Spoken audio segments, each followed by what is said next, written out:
I lived in a house with an extremely long winding driveway. We grew up surrounded by the woods, and when it got late on summer evenings, and the sun finally set after busy days of playing with my neighborhood friends, the darkness swallowed up our little plot of land, and it seemed like there was no end to that sea of trees around us. Like it extended into ink in every direction. Naturally, I was terrified of those dark woods for reasons I couldn't explain. So as I got older, doing outdoor chores at night got harder and harder. Sometimes I'd have to take furniture off of the porch right before a big storm was approaching, or else it'd blow away. Sometimes I'd just have to take the trash to the curb. I ended up being assigned to that job out of all of my four brothers. I don't know why my mom picked me, but I assume it was because I was always the most cautious one of the 5 Swanson kids. The first time I had to take the trash to the curb at night, I begged my dad to go with me out of fear. I kept doing it, so eventually we just got in the habit of doing it together. He didn't seem to mind too much anyway. That is, until the night it happened. The sunset was beautiful that night. The fireflies danced under swirls of purple and orange. We get pretty sunsets all the time around here, but something about this one was different. It was like Mother Earth was rewarding us for our hard work on that day. We had just finished demolishing an old shed that got crushed under an even older tree, uprooted by a summer storm. The clouds seemed to gather like witches around a fire in the heart of the forest, blocking out the gibbous moon that stared down at us like our mom did when we were in trouble. Thanks to the cloud coverage, it was so dark that we could barely see our feet in front of us as we were walking that familiar path down the barely paved drive. My dad cracked some kind of joke that I can't recall, and I chuckled to ease the tension. I had taken to walking as quickly as possible down that winding path when it was dark out. I'm sure the reason for that is obvious. My dad could just about keep up with me even when I was young and spry, and I wanted to spend as little time under that dark sky as possible. The trees on either side of the path loomed over us, but I could just barely make out the cloud-smeared stars past their jagged edges. I could hear my dad's footsteps behind me as I gripped the black trash bag closer, the plastic strip that made up the handle getting sweaty in my hand. I focused on that sound to calm myself as my nerves started acting up, anxiety nipping at my heels. Rhythmic were my dad's footsteps. He had a limp, had gotten his leg twisted up years back in a bad car crash, and it never quite healed right. The dull slap of his bad foot on the pavement steadied my thoughts.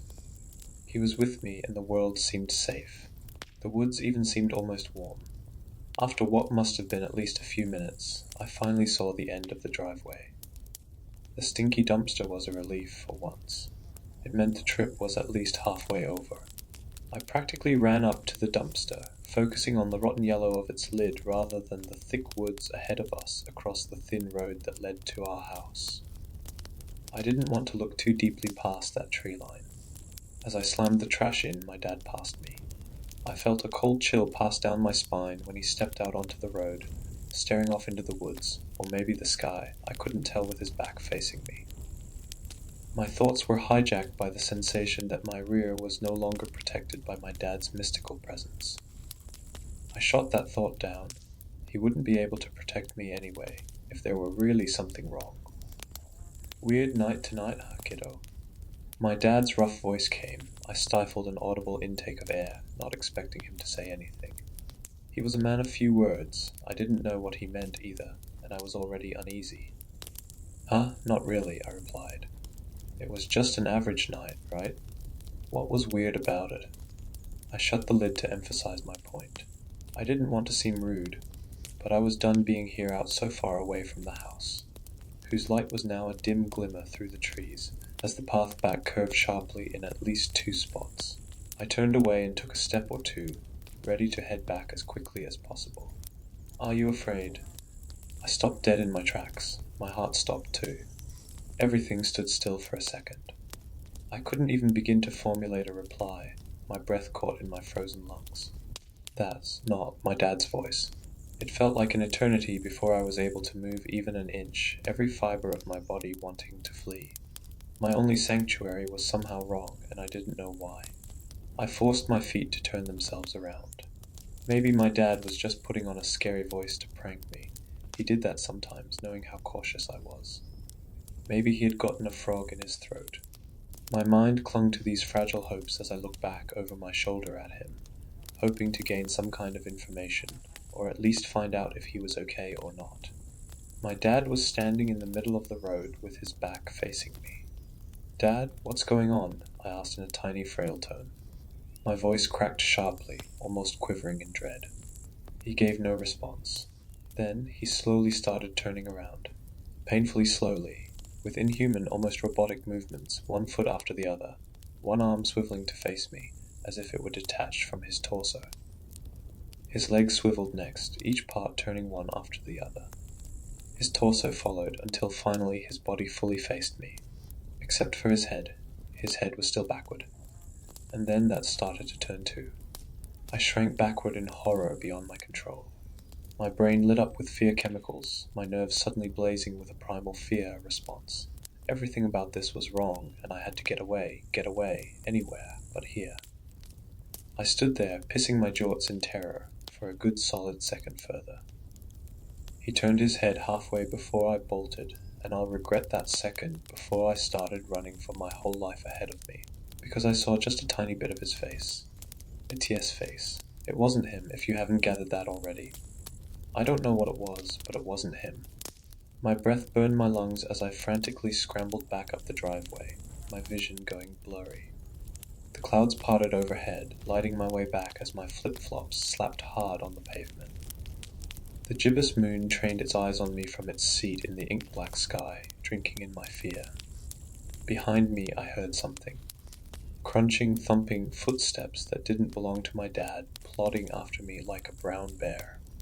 Too heavy, too disordered. No limp either. I remember running further on that night than my body wanted to, my legs nearly buckling out from under me. Adrenaline took over as I followed the black serpent of the driveway. My thoughts were a blur, panic thrumming through my veins, every second half expecting to feel a cold, clammy hand finally gripping my shoulder. But the hand never stole my soul away from my flesh. I pounded up the stairs, threw open the front door, slammed it shut with all my strength, and locked it as quickly as my shaking, sweaty fingers would allow. With my back pressed against the wall, I slid down and wrapped my arms around my knees. My face burned from the tears, the warmth of home doing nothing to comfort me as I struggled to catch my breath, my feet aching. A few shuddering, painful gasps were all I could manage before another thought trapped me in frozen, stiff silence. What if the lock wasn't enough? What if it got in anyway? My eyes flicked up to the window in the door. I was terrified I'd catch another glimpse of that ghastly, pale thing that might have once been my dad's familiar face. But seeing the emptiness of the night sky was somehow worse. I took another breath as I got to my feet, gripping the door handle, as if, in the event of the lock failing, my own grip strength would keep the thing out. Looking back on it, that's absolutely fucking laughable, but at the time I was acting on pure instinct. Which might explain why I stupidly peered out through the glass, scanning for any signs of life. I strained my eyes, trying in vain to see anything past the tree line. Even with the clouds parted, the woods held onto their secrets with a tight grip. After a minute or two, finally something changed. The dim light couldn't hide the trees shaking, the leaves parting, and something. Rah! I leapt out of my goddamned skin. An outstretched fist connected with something meaty. My dumbass brother, Eric, materialized out of thin air, the door behind him ever so slightly ajar. "Ow, what the fuck, dickhead?" he complained, rubbing his cheek. I cussed him out, my panic and rage overflowing, my head shaking from how hard I was spitting insults at him. After several minutes of back and forth arguing, I finally calmed down enough to explain the situation to him. I'm sure it made absolutely no sense whatsoever. When I finished, he just gave me a weird look, like I had grown a horn on my forehead. "Dude, are you okay? Have you been taking your meds?" He asked quietly, shifting his position in discomfort. Something about his body language said, "Are you high?" This only pissed me off further. "You either need to believe me or get the fuck out of here right now," I shouted, enraged. Make yourself useful and go tell Mom to call the damn cops. There's something out there, something bad. He stepped back at my yelling, but didn't go anywhere. He rubbed his shoulder, looking aside. Okay, I believe you. Jesus, calm down. We both fell quiet, looking at each other for a minute. Then I focused my eyes out the window again. Nothing. Empty front porch, empty yard, empty driveway. The faceless woods still met my gaze.